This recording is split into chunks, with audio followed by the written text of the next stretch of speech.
everyone, this is Nasreen. Today we're gonna visit the California Museum of Railroad. Let's go and take a tour.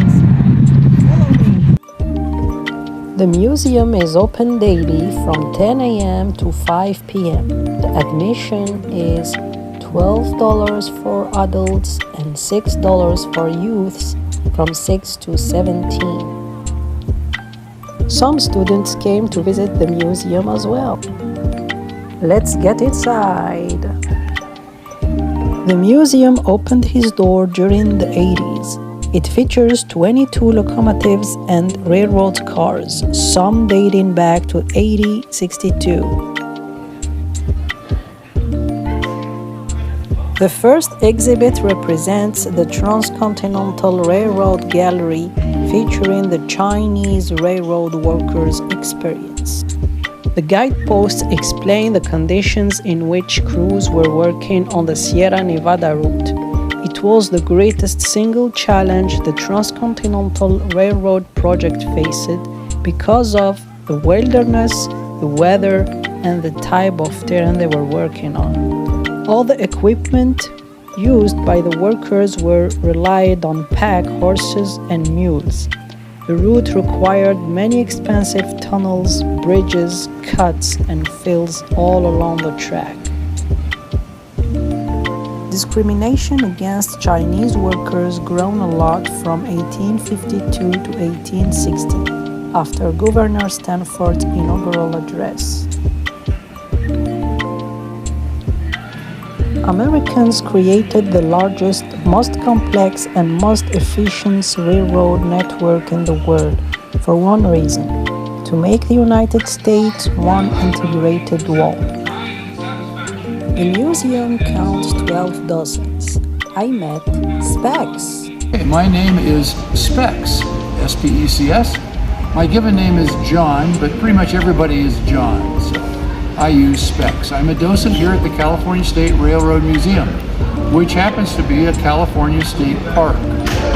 We enjoy having visitors come to look at the original railroad equipment that we have on display. On the first floor, we have 22 pieces of rolling stock, locomotives, and coaches. We have cars you can walk through. We have docents such as myself who can provide you with information, background, and history. We'd love to have you come visit. Thank you, Specs. This section looks strangely like the train station platform. The Railway Express Agency symbolized dependable parcel delivery and express service for more than a century. Formed in 1928, transported more than 90 million shipments a year at its peak, from animals to diamonds to dairy products. The company handled its last express shipment in 1975 because of the increasing of truck and airline competition. The inside of the railroad cars has been completely renovated to its original state.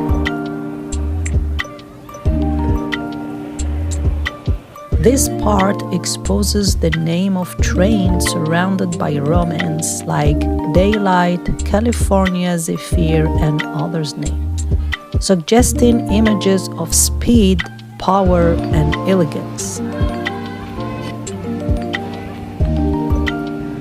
Luxury travel by rail gained a new look with the streamlined era of 1930s. Each train was promoted as a total package with coordinated colors inside and out. The color emphasized specific themes. Keeping thousands of miles of track in good repair is a huge and never-ending job requiring skilled labor and complex technology. Track work can be physically exhausting and repetitious. It also requires training, experience, and continuous skills upgrades. Science and technology of track has grown enormously over the last century. Railroading offered a lifetime of relatively well-paying work, and employees would follow the job wherever it led them. Railroading called upon an astonishing range of abilities. Some jobs involved artistic talent and people skills. Others depended on perseverance and strength. Believe it or not, these holes are not due to bullet during the filming of a western, but is the work of woodpecker. Let's go upstairs to the third floor.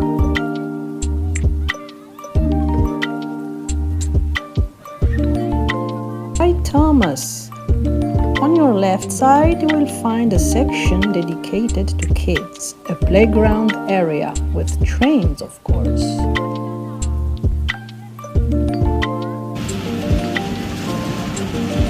Choo-choo train.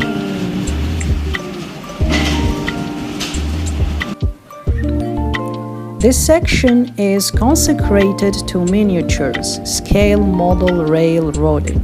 This all-scale narrow gauge layout, Smuggler's Cove, built by Michael Flake and Geoff Knott in Australia, depicts a fictional New England fishing community modeled after towns in coastal Massachusetts and Maine.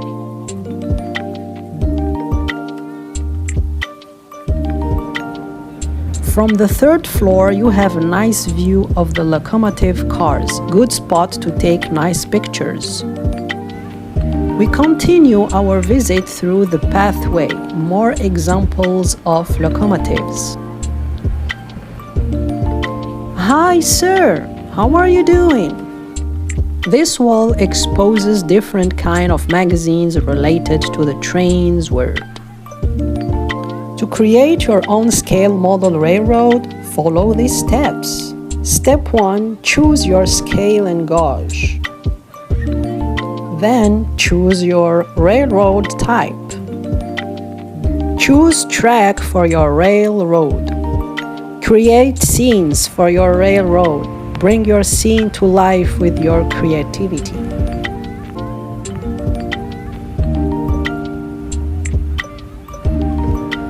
The hobby of scale model railroading captures the joy of watching trains in open landscape and translate that joy into a miniature world filled with magic.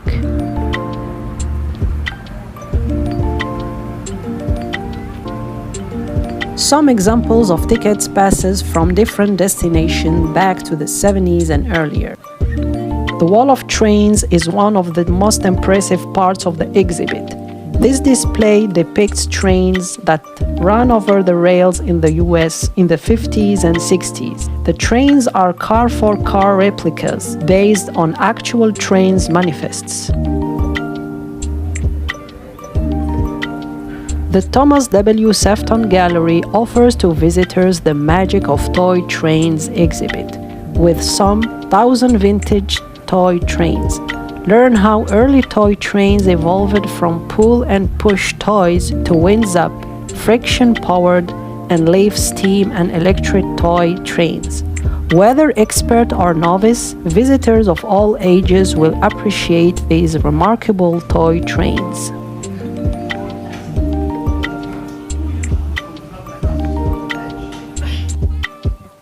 Before leaving the building, you have to visit the museum store, where you will find a lot of souvenirs.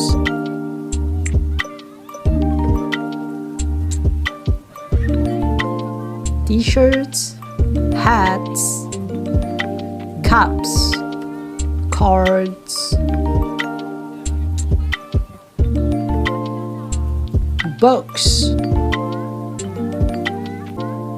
more books, DVDs, and of course, trains set.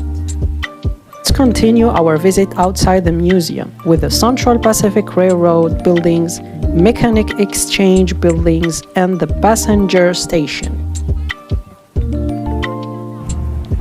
The station is a faithful reconstruction of the western terminus of America's first transcontinental railroad, as it appeared around 1876.